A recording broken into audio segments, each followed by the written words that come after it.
Hi, thank you all so much for coming out tonight and braving the cold. I'm very impressed by this crowd. My name is Amali and I'm the events director here at Books for Magic. So we are so excited to have Bisi, Adjapon, and Rakesh Satyal with us tonight to celebrate the launch of Bisi's newest novel, Daughter in Exile. But before we get into all of that, I just have a few logistics to point out for how tonight's event is going to go. First off, we do ask that you keep your mask on at all times while indoors. We will be doing a hand-raised audience Q&A towards the end of tonight's discussion, so please start thinking of questions to ask and hold on to them. After the talk tonight, Bisi will be signing and personalizing books at the table next to where you checked in. We'll let you know where and when to start lining up for that. And lastly, if you're joining us virtually on the YouTube live stream, we'd love to encourage you to buy a copy of Daughter in Exile online using the link in the live stream description. All right, so let's get into this. Daughter in Exile introduces us to Lola, a young Ghanaian woman working in Senegal, recently graduated and generally quite content with her life. But of course, for any good protagonist, life tends to throw in quite a few curveballs. This novel is an incredible exploration of motherhood and love, cultural identity and the immigrant experience, and ultimately what it means to be human. Bisi Adjapon is the author of critically acclaimed novel, The Teller of Secrets. Her work has appeared in McSweeney's Quarterly, The Washington Post, Al Jazeera, The New York Times, among others. She has won the Foreign Service Award for Human Relations and an Excellence in Teaching Award. She divides her time between Ghana and America. And as I mentioned earlier, Rakesh Satyal joins Bisi in conversation tonight.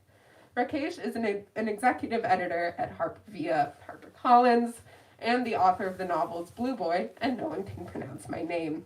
All right, that's all from me. Without any further delay, please join me in giving a very warm welcome to Bisi and Rakesh.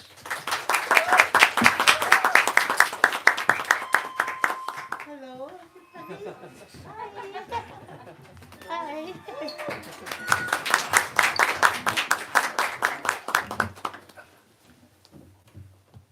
We'll unmask ourselves. I feel like it's the big reveal when we go into the event. Hello. And I think we're going to start with you reading, right? Do you want to read an excerpt to begin? Yeah, I would love to. I need my glasses, maybe. Borrowing somebody's book. Hi, Tabani. It's already audience participation. So Yes. I like to be informal, so thank you. And thank you everybody for being here, both at this beautiful new location of the store and then online. So. Okay. So I'm going to read. I'm going to start from chapter 1. The chapters are actually not numbered for those of you who have noticed it. And I have to say I'm not to the shadow of all of you. Okay. So I'm going to start with after the prologue. Okay. Page 7, I think. So if you have your book and you'd like to read with me, that is okay. So, Esene tekrema, the teeth and the tongue. I'll explain later. You could say I entered America while living in Senegal by way of my American friends. One evening, in a house near the sea, filled with the smell of salt, flowers, alcohol, perfume, tobacco breath, and pheromones. Americans had crossed my path, but never this many in one space. All guest house boomed with their loud conversations. They circulated, thick smiles on their faces, clutching wine glasses, bending over to reach for crackers and cheese laid out on the wicker table in the center of the room. They didn't sit. They didn't break into merengue, despite the Congolese soukous music thumping in the background. At 21, I was a fresh university graduate. Everyone else was above 30 and married. I was the only African, one of 3 blacks. The other 2 were a couple whose masculine half was laughing louder than anyone else. Olga had introduced him to me as Len George or Leonard George, a man with a smile so broad his teeth seemed to begin at one end and end at the other, strong and white. His wife, an oak-colored woman with green eyes and cotton ball afro, blonde afro, formed part of a clump of people complaining about Senegal. Can you believe it? The houseboy was playing with my son's toy car. This was delivered with round eyed indignation by a blonde. A collective no arose from the group. They spurred one another on. They're so unbelievably lazy. And the weather, talk about the heat. I know, and then suddenly it gets cold and there's no way to keep warm. No heat when it's cold, no AC when it's hot. Jesus Christ. Get me out of here, that's what I say. Back to DC, back to civilization. They groaned, avoiding my pointed stare. I had a good mind to retort, is life perfect where you come from? But I was reluctant to ruin Olga's going back to America party. I'm going to stop right here.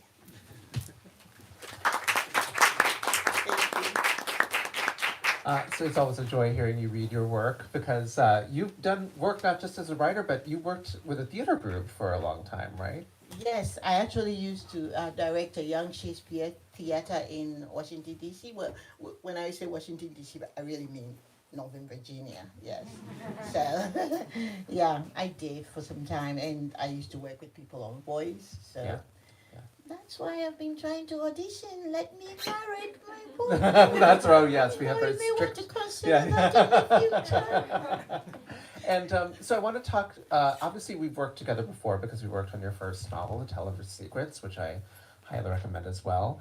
And there's a evolution between the two books because *The Teller's Secrets* is very much in the coming of age vein. It follows the main character through these kind of crucial years of childhood into kind of young adulthood. And I'm curious as how you made the transition from the scope of that novel to this novel, because obviously this is a different book. It doesn't take place just back in Ghana, Nigeria, but the protagonist comes to America. So how did you decide you were going to make that transition? You know, the actual truth is that I wrote Daughter in Exile first. Oh, that's okay. Yeah. Yeah, it's just that nobody was interested in the book. I mean, nobody wanted a book about immigration. They said it was too early. They said, at that time, nobody was writing about immigration. This was way back in, I think, 2010, 2008, 2010, was it, Wes? And so nobody would publish it. And I think just about every publisher turned it down.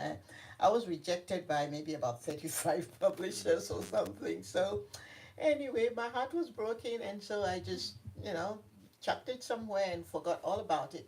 And also, it was a different kind of book. I kept trying to, I was going through different motions. I wasn't sure the kind of book I wanted to write. And then after I forgot all about that, I wrote The Teller of Secrets really as a lark. I had met Dave Eggers at the New Yorker Arts Festival, and he said he wanted to help me. And so I went home and I just sat down and wrote. I think I typed out the first 2 chapters of The Teller of Secrets just like that, and I just sent it to him, and he said he wanted to publish it. And that really shocked me. So I thought, oh, somebody wants to publish this? Okay. And then an agent read that and called me to ask if I had more. And I lied and I said, oh, as a matter of fact, I do. And so I quickly typed 50 pages and I said, because, if you have the opportunity, you just have to zip through that. And so she read that and she got back to me and said, well, is there more? And I said, yeah, give me 2 weeks. And so that's how The Teller of Secrets. So I was just having fun. And the book that I didn't take seriously, that's the one that got recognition first. And so after we finished, and at that time it was Of Women and Frogs, that was right. In Nigeria. Yes, yeah. After we finished that, because the Americans said no at first. So when we finished that, the production of that one, I thought to myself, this might be a good time. Because while I had tucked that away, Chimamanda published Americana. And I said, you see? And, sometimes publishers wait until somebody breaks, somebody, does something and it's successful. And then everybody suddenly wants to do the same thing. And so once that was successful, and she's a very lovely lady. I met her, and so I pulled it out, and I decided to perform major surgery on it. And so really that was the first book I wrote.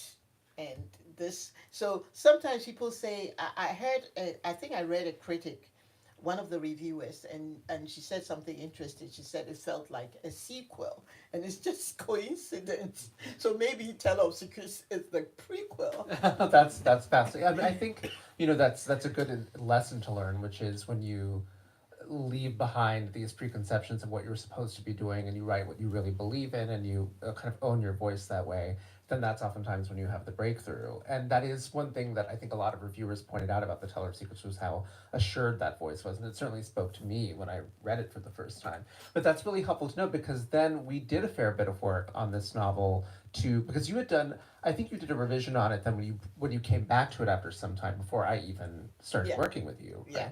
I did a revision, and then my agent Sharon asked for two more, and this was during the pandemic, and so I was really in a funk. I didn't feel like writing. I don't know. It felt as though the world was going to end. Everybody was going to die. So what was the point of writing something? But once you showed an interest, I picked up and I thought, okay, let's work on this. And then you also demanded a lot from me, which I'm so glad that you did. I'm glad that you did, because you made it better. So. Well, no, it's what I love about working with you is that you have a way of taking a step back and looking at the whole of the work and understanding what ways that it could evolve, which is a difficult thing to do. Not every writer has that capacity, because you can become so ingrained in what you have on the page already, and it's so personal and it feels so personalized that it's hard to kind of go back in and my first boss in publishing likened it to being a ninja assassin. Sometimes you have to go in and just be ruthless with things that you have to kind of get out and come back with. But when you were writing Teller of Secrets and you started to kind of put that book together, were there elements of your voice, what we call voice with a capital V, that really stood out to you? And what did you identify from that process that made you think, okay, this is what my voice is doing, what I want it to be doing? Oh, absolutely. I think when I was a child, and I tell this story all the time, and nobody believes me, and I'll keep telling it until somebody eventually does. I was extremely shy. I was the kind of person that if I came out of my house and there was just one person on the street, I would come back inside. I would not go out until the street was completely empty, which meant I spent a lot of miserable time watching the street, because if you know Ghana, people are always outside. so, so because of that, and I was actually a very annoying child. I asked a lot of questions, and if you're a Ghanaian, any Ghanaians here, you know yourselves. Yeah. Parents would say things like, oh, go away, adults are talking, mind your business. And especially in the Tell of Secrets, the main subject was sex, because the girl was discovering her body and asking all these questions. And our parents did not talk like that, about stuff like that. If you ask my father a question, he would disappear. And I have to say, there were elements of, you just disappear. You find a way to suddenly go somewhere or disappear into a book or anything, or the television if it was on, And so I wanted AC to do things that I couldn't do. So she was very bold in ways that I wasn't. There was an incident in the book that was a bit of an autobiographical thing, and I don't want to say everything because, my sister is still alive, and though my father is in, God bless him, I just don't want to risk my father visiting her in her dreams. But there was shall we say, an indiscretion, and if you read the book, you will know. But I took that story and I went where I couldn't go, but that's the beauty of fiction. You can lie, you can let that's what fiction is, telling lies, right? So you exaggerate. So I was able to let AC do something outrageous that, if you've read the book, grabbing body parts that probably she shouldn't, but that was fun. So I spoke through AC. I think the part of me that was shy came to life in AC. And then there was, I wasn't always shy. I wasn't shy at home at all, but outside the home I was shy. So I made AC a little more vocal. AC was, if you like, my alter ego.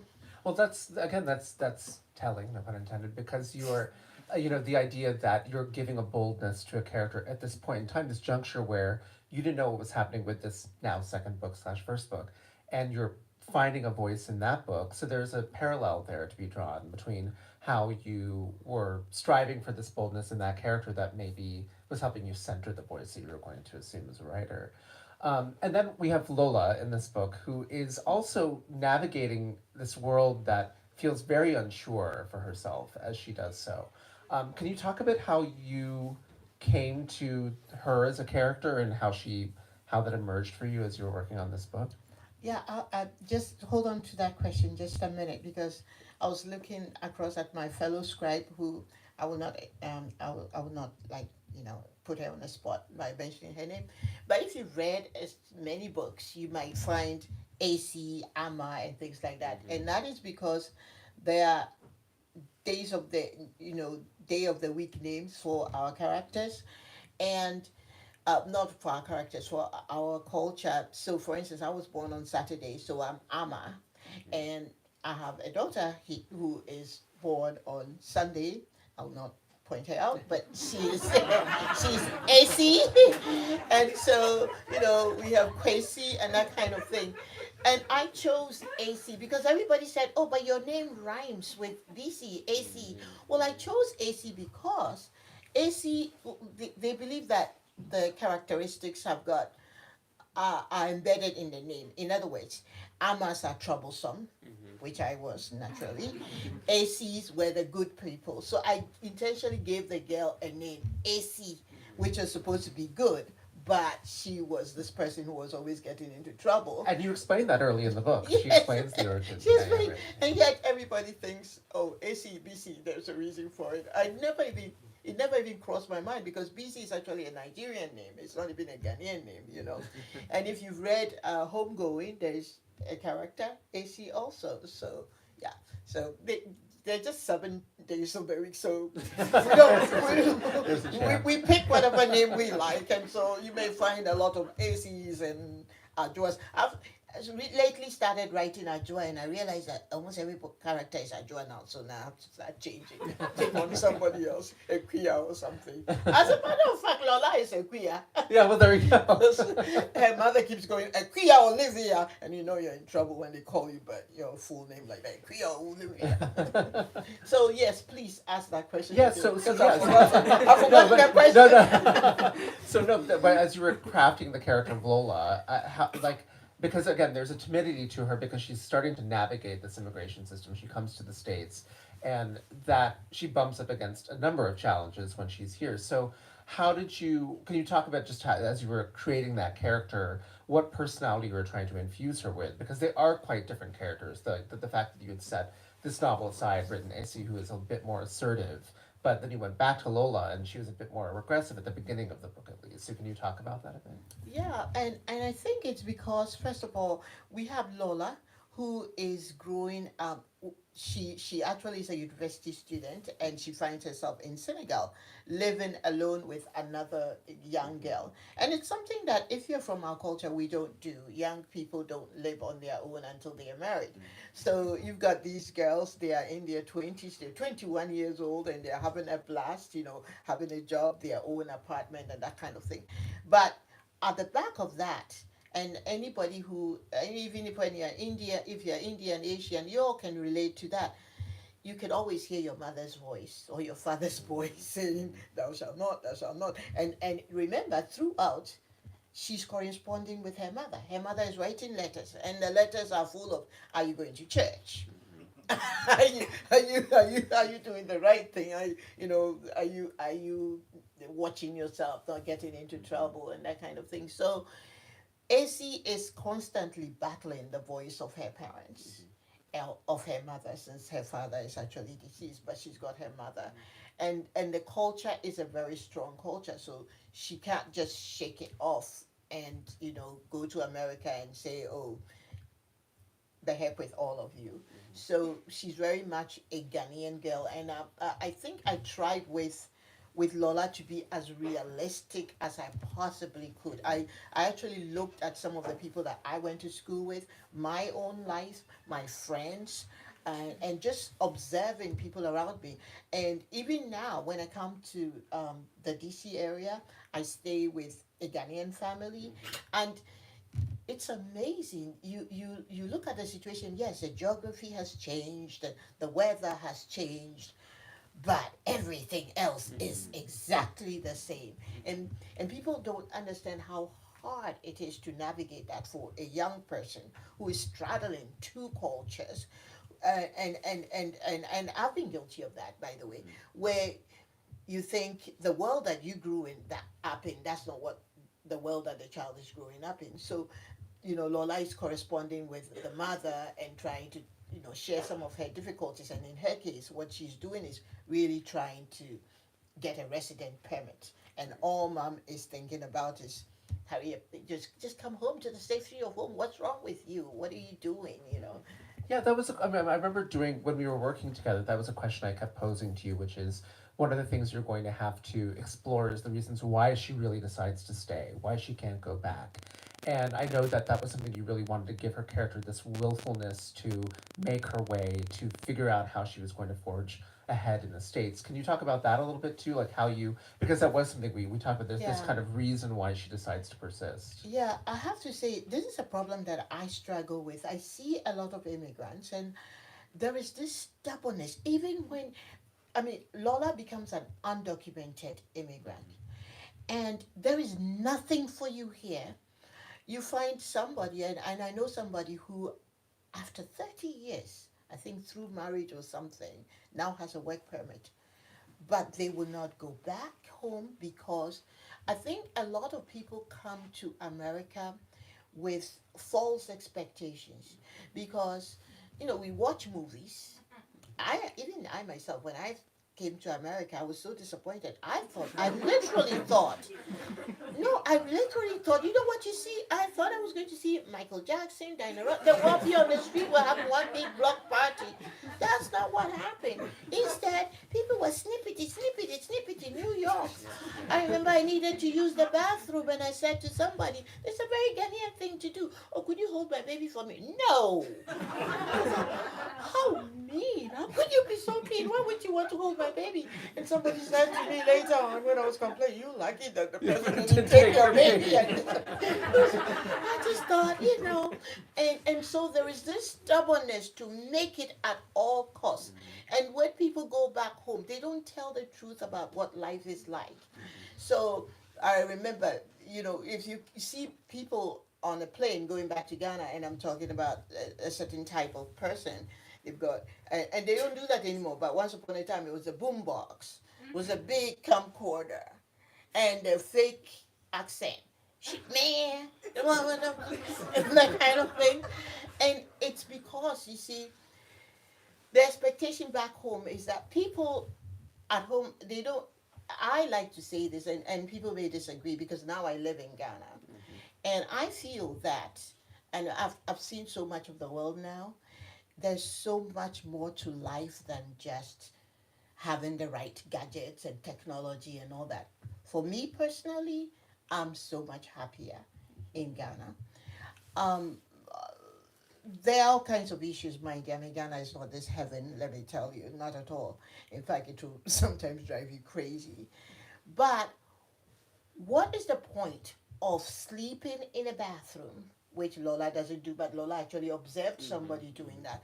What is the point of sleeping in a bathroom when you can go to a bathroom, or at the very least, some of these gentlemen whip it out by the side of the road and just go. And if you need to sleep, you can sleep under a tree.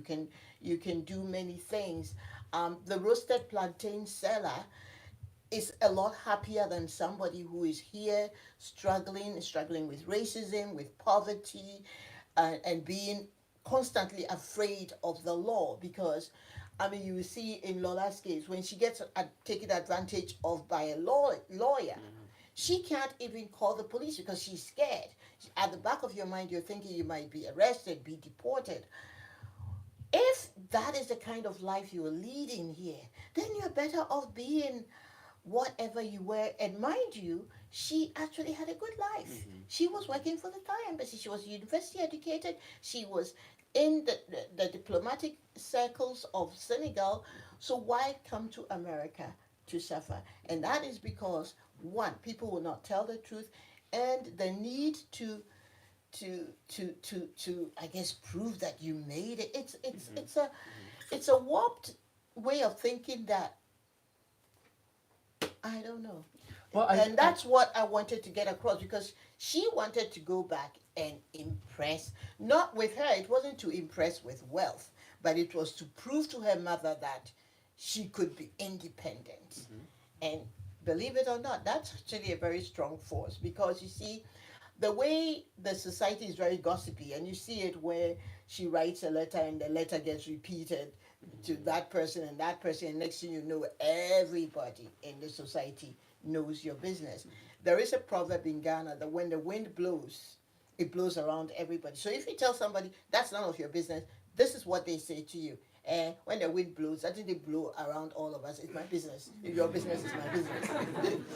so, so they say it in Chi. Going from a boy, you know. So, and so there is this need to go back and have financial independence because if you go and you get into trouble and you come back and you are filled with shame and you've got a child or and you've got a broken marriage and Ghanaians don't, I mean not just Ghanaians but a lot of Africans, non-westerners, don't look kindly on divorce, and so you're going back full of shame. However, if you have your own financial independence at least, then even if they're talking about you, you don't have to see them every single morning for them to do that. Because I have to say, I mean, my own father, my sister had an out of wedlock pregnancy, and let me tell you, they every morning, yeah, if you had minded your business and done the right thing and behaved yourself and stayed married, you wouldn't be in this situation.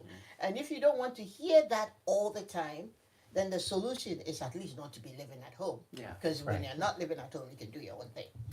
Is now one of the things I find most affecting about the book is that you've taken these concepts of the kind of bureaucracy of being an immigrant, being in the States, and made it actually from a narrative standpoint very compelling. Because it could, in other hands, it could just be the red tape and just the back and forth paperwork, and but the novel is really threaded through with these different steps of her navigating all of that. And I'd love to hear you talk a little bit about how you decided you were going to kind of meet that out over the course of the book, because it really does form a backbone a lot of the narrative, and it's not staid or boring at all. It's actually all of it is compelling. Yeah, because I just wanted people to understand what it was like because there is very little sympathy for the immigrant, especially for the undocumented immigrant. When people think of undocumented immigrants, they see people around the Canadian border trying to sneak in. They see people along the Mexican border, you know, running across. At least some of the footage that we see, whether they are doctored or not, we don't know. But they see boats trying to cross the ocean and people drowning and that kind of thing. They see, if you listen to some politicians, and I think what has happened is unfortunately, um, in the world of politics, it's all about demonizing the other person. You want to prove that you're right. So even if deep down you have some sympathy, you're not going to show it, right? So the narrative is that they are all criminals, they are all this. And so, but a lot of people become undocumented because of the system that fails them. Lola entered the country as a legal person. In other words, she had a visa. She didn't sneak through the system. Her visa expired, but then you're caught between, you know, this is a marital situation where you're caught between two laws. And you find that the law is not centralized, the laws, the court system, the judicial system. So you have family court that has got absolutely nothing to do with immigration court. So if you have a problem with immigration, you go to immigration. You have a problem with your marriage or something, you go to family law. But what about when those two laws collide? what do you do? Which law do you obey? Do you choose family over, being a legal citizen? Or those are the kinds of choices, the real human choices that people have to navigate. So Lola has true relationships, has family, both here and abroad, and has to make very, very tough decisions. And in the middle, while waiting for the law to actually come to your rescue, if it ever comes, you also have to eat. So then you have to work. And there is no immigrant that's going to sit down and watch a child starve because the law says thou shalt not work. Oh no, I mean, I myself did it. There's no way I wouldn't work. I would do anything I had done. I remember at one point I was a maid to a Chinese family. Lasted only a week, but not because I wasn't good. They liked me very much, but then the woman fired me because, for the oddest reason, she said I was too educated and that she didn't think I would stay 2 years to get a green card. She also said, well, there were other things that there were other family members who had other reasons, but for her, she said, I want you to get married. You're too nice for this kind of job. And I kept going, but it doesn't matter. I want to work. She said, no, no, no. I'll give, you can come to my restaurant, maybe wait tables and that kind of thing. I'll pay you. So, yeah. And how did you? I mean, the character of Lolo. Then there are some scenes towards the end of the novel, without giving anything away, that really deal with religion. This kind of idea of religion having a very fierce presence, almost foisted on her by some of the other characters, as if that will solve her problems and be the kind of Deus ex machina that comes through and helps her. I'd love to hear your thoughts on how you, because those scenes are very resonant and they're a little scary almost at some points, because she feels so at sea herself that we feel like we can't quite make sense of what she's going through. This part always, gets me personally because it's the way we grew up in Ghana. This is a land where, if you're driving in Accra or wherever, somebody's selling kinky and calls it what? Jesus saves kinky or something. And I'm making this up. And I actually have a friend who owns one of the biggest human resource companies, Lene Services. You go to her office, this huge, huge pyramid, beautiful truncated thing, and there's a huge cross on it that says Jesus is Lord. And I've been to the hairdressers when I'm waiting to do my hair, and I have to wait while they sing and praise and oh yeah, yeah, yeah, yeah, hallelujah, hey, ba ba ba ba ba, before they finally attend to me. If you grow up and you are literally crafted out of this religious mold, then you are also susceptible to manipulation by the wrong people. Because, in fact, right now it's even worse than when I was growing up. Now there are churches, I mean, every I don't know, every block or so, it seems as if there is a church somewhere. You turn on the radio and now even they disturb the peace. They set up, uh, I went to visit Yasantua's house and I'm thinking to myself, this is Yasantua who fought the British and did this and whatnot. And right in front, there were loudspeakers, I kid you not, about two-thirds the height of this bookcase, and somebody telling you to repent or you're going to go to hell. I used to literally live in fear of God. I used to think of some angel coming to smite me all the time. And so, though Lola is trying to be independent, that thing is there. And so, it's interesting that in America, it is the church that embraces her. But that same church becomes like a family.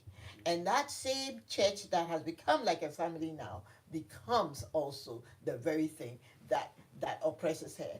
And there is confusion in it because sometimes it's kind of like, why do people stay in abusive marriages? Because on the one hand, the person slaps you. 2 minutes later, the person is going, oh, I'm so sorry. I love you. I love you. I love you. I love you. Well, the church works like that too. That same church that is pontificating and all that, that same church will babysit your children. That same church will bring you groceries. That same church will drive you to work. And so you are dependent and then it's a very very confusing thing, and then you're also isolated, because I think we human beings, we every human being needs love to feel a sense of belonging, and if you, wherever you create it wherever you need to, uh, it's like air. And so that became, the church was her family, and at the same time the church was a whole lot of other things too, and she went through some really harrowing stuff, and it's also woven into immigration, because along the same, these are the same people that would say, oh, when we talk about immigrants, we don't mean you. We'll help you get your green card, everything. But then these same people too will be doing something else to other people. So it's something that it touched me very personally, because people always ask, why did she listen? Well, gee, if you've heard the voice of God in your ears all the time, and you have a morbid fear of maybe hell, even when you say, I don't know that. I remember, actually in the university I felt suicidal, because I was studying French, and we did 20th century and not French, and we were studying authors like Jean-Paul Sartre, Descartes, and all these people, Albert Camus. They're all atheists, and they espoused atheist theories, and then we're learning existentialism, and I was being told that everything that I knew was a lie. I existed just like the chair existed. And so I went from one extreme to another, and I didn't know how to handle that. And I felt like I wanted to die. If my life had no meaning, then what was the point of living? So I don't think people understand how difficult it is to just tear yourself from a religious mold that you've been created. If you don't take it, you can just break. So you have to. It's a very difficult thing. Yeah, I can imagine. I think while we're on the kind of existential thread, one of the things I think often when authors are a couple books in, or they've published a couple books, they're thinking about their careers going forward. And I tell this to authors too when they're working on a manuscript, sometimes to just have somewhere, if it's at their desk or even on their phone or something, to just kind of write down a few themes and issues that they feel are central to their identity as a writer, just so they can look back at it and think about what they're trying to say and try to own as they go forward. So now that you're at this point, are there certain themes or issues that you really feel define your voice as a writer, that you think going forward are going to be part of what you work on, regardless of what it is next? Okay. I feel like such a fraud, because I honestly don't know. No, it's hard. It's hard too, though, Yes. sometimes. Yeah. I just know that I tend to love, creating strong women, but strong women with a balance. I think the thing that is troubling to me these days is that while we are creating superheroines, or women who are conquering the world, we don't have sympathy for the person who is not yet there. We are leaving some people behind, and that troubles me very much. Um, so I like to show a balance, that I love creating complex characters who cannot be put in a box easily like that. And I think that is something that I keep going back to, even as I think of future projects. I always have a woman at the center, but it's really because, and also, let me tell you, I am so sick of the narrative of the strong black woman, a la Medea, the one that can just come in here and pick up this whole podium and crush it, and yada yada yada yada yada, bosoms heaving, and and also um, this whole idea that when you see them in movies, they are playing somebody who's always giving good advice, wise, and wisdom, and not particularly pretty, but just full of the mommy type that everybody relies on. And we're forgetting that the black women are just like anybody else. We're sensitive, we're beautiful, we're sexy, we're emotional, we have all these things in us, and I want people to know us fully. And yes, we have the strong martial types. We have the warriors of Benin. We have the Yas and Tuas and whatnot. But we also have people who deal with mental health, and that's something that we don't like to talk about, as if black women don't have mental problems, but we do. We feel suicidal. We feel inadequate. We have all these things. I mean, and so that is what I think I am interested in showing what I feel is missing in this whole narrative about black women. Well, both books do that beautifully, and I think that's probably a good juncture for us to open it up to audience questions. So please don't be shy. As you can tell, neither of us is. So Yeah. please, anybody have Actually, any I'm more questions? shy of you. Please ask questions or I'll feel very stupid. So ask questions. If you have to make up something, just pretend to say, and don't try to sound intelligent, because trust me, I feel very foolish sitting here. So yes. Hi, Shauna. I have a question about the immigrant experience, and because before Lola, again, I haven't read the book yet, but from the part you read, before Lola becomes an immigrant in the U.S., she's an immigrant in Senegal, and we don't think of in intra African migration as part of this immigrant narrative, right? And I want to know what's the Well, difference. I think that in Actually, I'll just repeat Senegal, the question for the people who are online, just so they know. The question is basically a very good question about exploring the idea of kind of intra-African immigration. So the character of Lola is in Senegal, and then comes to the States. But do that a little bit. yes, I think Senegal is part of, we have the economic, we call it ECOWAS, and so there's freedom of movement within those countries, the economic community of West Africa states. Yay, I got it. Okay, and so there's freedom of movement. If I need to go to Senegal, I don't even need a visa. And so Lola went to study there, and she just chose to stay, which, by the way, is what I did too. I went to study and I thought, I really like this place. I'm going to stay. And so I did. And so, it's very easy to do. It's very different though when you are going, where a West African is going to South Africa. Then it's different. You actually need a visa to go to South Africa, and that is something that actually I find really sad. And but even having said that, we do have discrimination among the countries. For instance, there was a time when, and I have no idea why, but there was a belief that if a foreigner looked at a Senegalese man, that his penis would shrink. That, you know, manhood is not something you fool around with. And so there was, I think, just a little bit of, I think there was some, if I remember correctly, and if the articles are true, because I don't know if the articles are true, that some people got killed because of that. Yeah. And then in South Africa, for instance, you would think that for a country that has suffered under white apartheid, and many of us in Africa, at least I know that some of our elders actually fought on behalf. When I say fought, I don't mean went to battle, but agitated, went on demonstrations, wrote letters, wrote articles, and yet they have a thing against, apparently against Nigerians, and so there was a time when they were killing Nigerians, and that is unfortunate because, and I'm not suggesting that they should go kill white people, right? Because, but the thing is, you do have foreigners who are white and they're not killing them. So why are you killing your fellow black person? And it's something that I don't understand.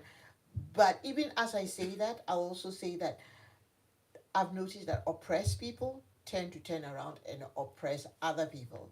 And the oppressed people that they think are a little beneath them, that they can oppress.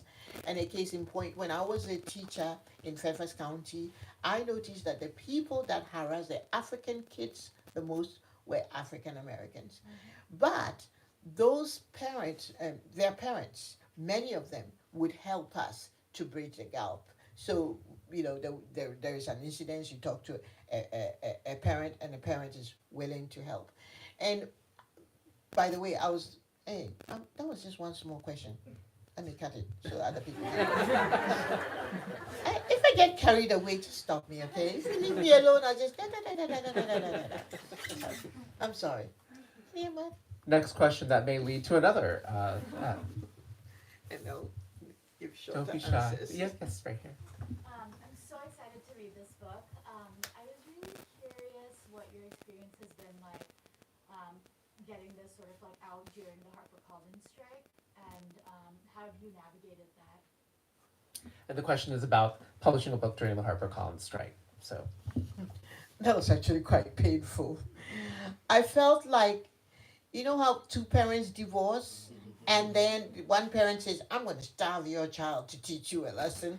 That's how I felt, because I supported the union, in the sense that if indeed, and of course I'm not in HarperCollins, so I don't know, but if indeed the workers are not well paid, if they are suffering like that, if there is not enough diversity and all these things they are fighting for, if it's true, then I supported them. So I was one of the first people to actually write to HarperCollins people team, and I was retweeting their stuff. But when it came to them calling for people to withhold reviews, that made me feel very badly, because, for instance, there were a couple of reviews that, some reviewers will send it to you ahead of time to let you know that this will be coming, and they will actually tell you on this day it will come. And you're so excited, you read this wonderful review, and then it never materializes. I know, for instance, that the Chicago Review of Books had actually given us something that, no, they hadn't sent a review, but they had said they were going to review world literature something, and they were about, and all that didn't happen. And so for me, having enjoyed so many reviews for The Teller of Secret, it was very painful. And in a way, I was a little hurt by the union workers, because I thought to myself, I'm on your side. Why are you punishing me, and all that? And at the same time, I believe that they felt that if they did that, then it would hurt sales. But it was a little contradictory, because at the same time they're telling booksellers, "Oh, don't stop selling HarperCollins authors' books, because you see, if the books don't do well, the publishers will just penalize the authors by offering them less money the next time around," which is also true. So the very people you're fighting for, you're also. So for me, it hurt me, because the strike happened just as the campaign was beginning, and my publicist disappeared. And my wonderful, wonderful, wonderful editorial assistant, whom I shall not point out, I shall not look at. I missed him terribly, because he was like my uncle, my everything. If I was having a bad day, and no matter what the problem was, he was going to solve it for me. And because of the nature of the strike, you couldn't actually write anything. So before they left, I sent them all some kind of goodbye notes, because I suspected they were going to leave, but I couldn't say why they were leaving. So I just said, "Oh, I just want you to know I've really appreciated you." But that was my way of saying goodbye, and I had a good cry, because my team just disappeared. But good old Rakesh, and I just, Rakesh was just there. I mean, some of the upper management, I'm sure they could have walked away too, but I think they stayed for the writers to help us. So yeah, it hurt. I understand, but I wish they had picked a different time to do it. But then it would hurt some other authors. So I don't know what to say. But I understand why they are striking, and I keep hearing that there is a deal, but then I go on Twitter and they're going, "We're meeting tomorrow. It's a big rally." So if there's a deal, I don't know. I haven't heard it yet. So is there a deal? Anybody knows? No. Okay. All right. any other questions? Yeah. You indicated that as a child you were pretty shy. Did you always use writing as a method to express yourself? Like, when was it that you decided, I want to become a writer? Oh. So the question is, when you were a child, you identified as being shy, but now you're a writer and you found a voice. So how would you describe that experience. Well, I actually lost my shyness earlier, but I was writing all the time. I've been writing since I was a child. I was making books for people. If you had a birthday, for instance, I was more likely to make you a book.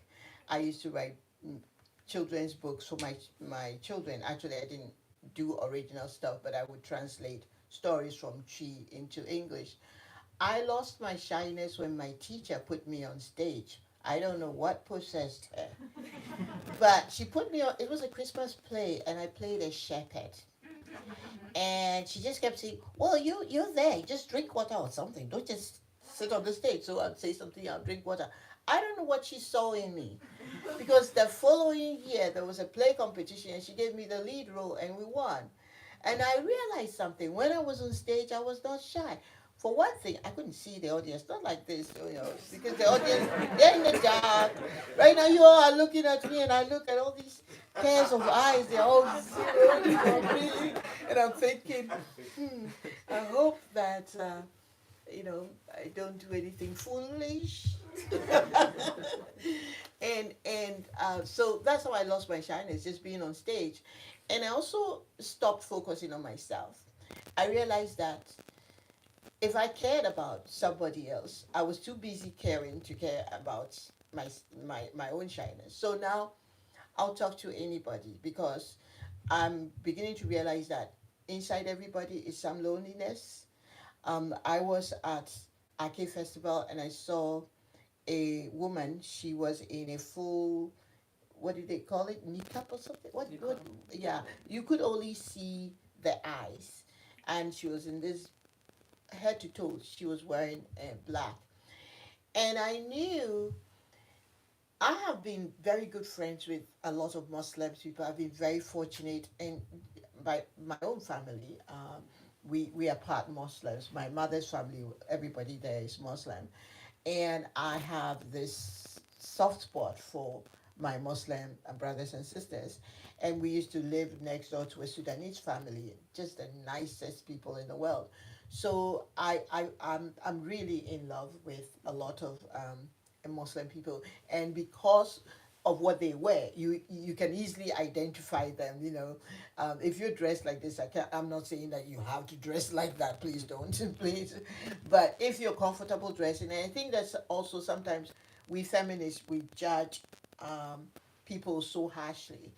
If somebody is feminist, I think the person should feel free to express herself. And if expressing herself means that this is what she wants to wear, then by all means, let her. And I learned a lot when I went to Kaduna Book Festival, that just because somebody is dressed a certain way doesn't mean that that person is lacking self expression. I saw some of the most independent women always wearing hijab. So when I saw her, I immediately gravitated towards her, and I went to talk to her. And it turns out that actually she had been wanting to talk to me. I didn't know that. And later on, she wrote to me, and she is one brilliant, brilliant woman. And she sent me a sample of her writing for critique, and I had nothing to say. And I told her, I know that one day I'm going to see your book in print. And so I stopped focusing on myself, and I started to just think about how I can be nice to other people. And I'm no longer shy. And also now I try to be honest. If I'm shy, I'm going to say so. Like, for instance, sitting here in front of you guys, I was feeling a bit intimidated, you know. Um, but it's okay. It's okay to be to just tell you that, I'm sitting here hoping that I'm doing a good job. So yeah. I think we have one more question if anybody has one. Yes.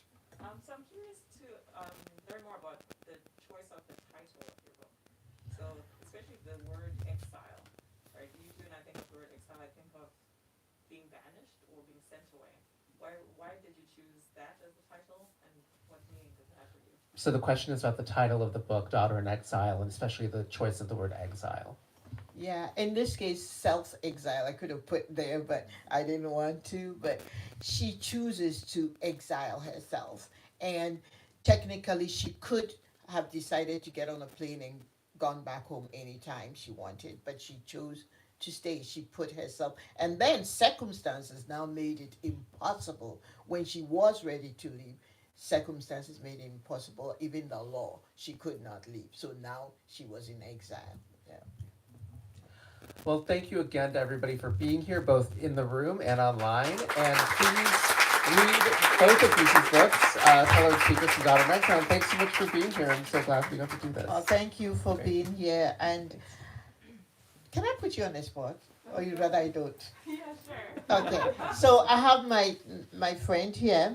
I don't know her, but I've been an admirer of her work. When my work was being rejected, and then I saw her book deal, I said, yes, serves you all right. Go ahead, girl. I was so happy. I went and bought a copy of her book. Just is in the house. I knew her mother in Senegal. Her mother is a very gracious person because I was this very, crazy little girl all over the place, but she was a very gracious person, and she still is a very caring person. So I'm very pleased to know you, finally. So get your copies of Homegoing and Transcendent Kingdom. There you Okay, go. thank you. Yes. And copies of. That can come last. Yeah. Thanks so much. All right, I just have a few reminders about the signing line. So Bisi will be signing and personalizing books at our receiving desk. My coworker Alexa is pointing to where that is now. It's hidden in the wall, so Look at airlines too. we're gonna have you all line up down the center aisle and then kind of curve around. Of course, we've got additional copies of Daughter in Exile available for purchase tonight, as well as Rakesh's novel No One Can Pronounce My Name. If you're still with us online, you can purchase those books using the link in the live stream description. All right, thank you all so much for braving the cold and joining us tonight. Let's give these two authors one last round of applause. Thank you.